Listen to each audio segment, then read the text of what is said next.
Hey everyone, Wolf Lord Rho here. Before I begin today, a huge thank you to Andrew from Boston, Massachusetts for the virtual gift voucher. Huge thank you my friend for the support, it is truly appreciated, thank you. But on to today. Today we discuss the Silent King's exile. Why did he truly leave? And is the story we have always been told the real truth? General spoiler warning to begin, as we will be discussing events from across the Warhammer 40k lore. So you have been warned. But with that said, let's just jump straight in. Okay, the Silent King, Zarek himself, glorious ruler of the Infinite Empire, defeater of the Old Ones, and shatterer of the Star Gods. But for all his many titles, of which there are far more, undoubtedly the one he would least appreciate is last of the Silent Kings. For as we know, it was he who made the fateful decision to accept the Star Gods' offer and ally with the Catan, thus unknowingly bringing about the end of the Necron-tier race, and dooming them for eternity as the soulless Necrons. Now, it has long been said that after enacting his revenge against the Catan and placing his empire into their stasis slumber, the Silent King severed his command protocols before departing out into the void in exile to atone for his mistakes. And this has always been largely accepted, except perhaps now we are being given hints that everything is not as it's been told. In the latest Necrons Codex, the Silent King's story is beginning to be questioned. Imhotep the Stormlord, who has been long opposed to the Supreme Ruler, claims he left to simply escape his crimes, which now admittedly coming from Imhotep is nothing new. However, there is more. Zarek's own supporters are now beginning to voice that he left for more than simple atonement, that he left to source a greater power, a cure for the curse of their metallic bodies, to reverse the biotransference. And this all could be very true. But there is one key fact that has been revealed. Rather ominously, large portions of their memories when it comes to the Silent King are suspiciously blank for the entire race. His original dynasty, his rule before the biotransference and long slumber, and importantly for this conversation, just when and for how long has he been returned to the galaxy and operating within the shadows? This is a major point. The entire race of Necrons has no specific recollections of their Silent King. All they know is that he is the Silent King. It is undoubtedly highly suspicious. Even Oricon the Diviner, the one-time advisor to the Supreme Ruler, can remember little about him. And worse still, if the Necrons even try to think about these specific areas of their memory, they aren't able to focus on any of them for long.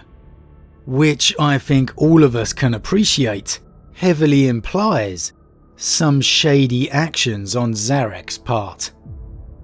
And it all raises the question, just what is Zarek hiding? Now this in itself is a larger conversation that maybe we will continue through the week, making this week an unofficial Xenos week. But in regards to his exile, we have to ask now, did he even leave? What proof do we really have? His word? The fact that all the Necrons believe he left into exile? That doesn't mean much when you know memories have been erased. So we now have the intriguing possibility he was here the whole time. The Silent King's exile could all have been an act. He could simply have been acting from the shadows as the rumours always told, the entire time. As crazy as it sounded to me when I was thinking about it at first, the more I thought about it, the more it does kind of make sense. The former king left into the depths of the void on a quest of atonement, possibly even to find a cure for his own mistakes, only to return to save his people once more. It's the perfect piece of propaganda. It really is. The sympathetic figure leaving to atone, returning the triumphant hero. In fact, the only real reason that goes against it in my mind is why then did he sever the command protocols in the first place? And of course, I don't have the specific answer, but there are certain theories that we can speculate on. And the main one really for me is that maybe with the entire race's memories having been erased, specifically in regards to Zarek's rule, maybe, just maybe, there never was a command protocol to sever in the first place.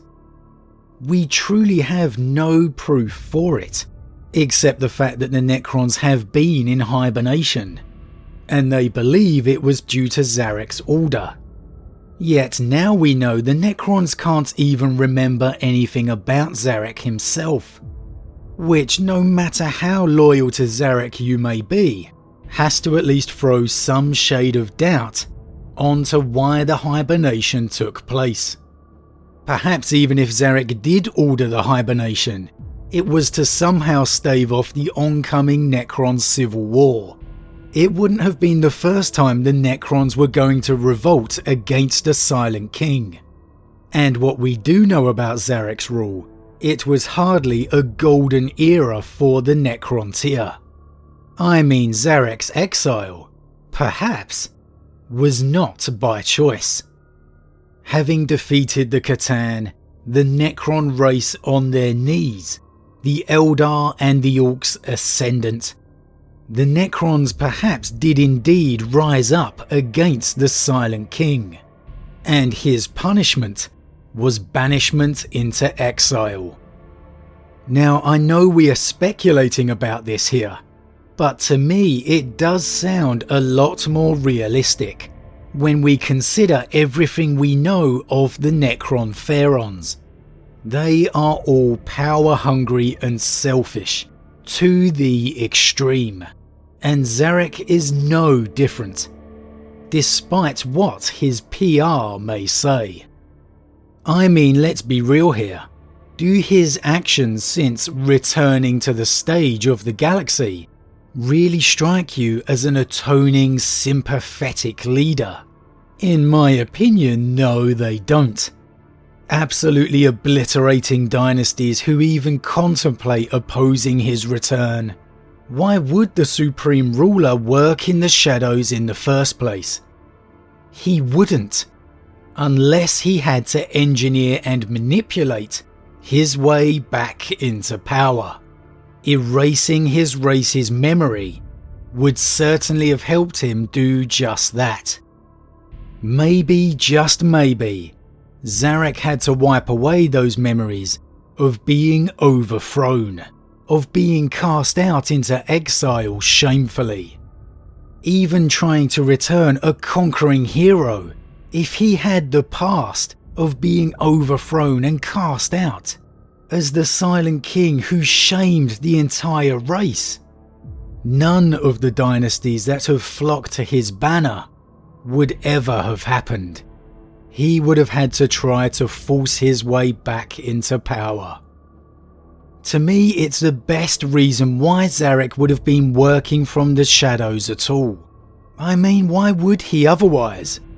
Like I said, for everything we have seen of Zarek since his return, I can't think of any reason he would have wanted to work from the shadows, or even had to, unless he had to re-engineer his past and manipulate those memories. Why else would the entire race not be able to remember him and his rule in any significant detail? The simple fact is, I think we have two scenarios. The first one, Zarek's exile was not by choice. He didn't leave the sympathetic king and return the conquering hero. The more I think about it now with these revelations, the more I have come to the conclusion that this is nothing more than PR and manipulation of memories. On the assumption that Zarek did go into exile, it was most likely forced. Why that may be needs further discussion and theories.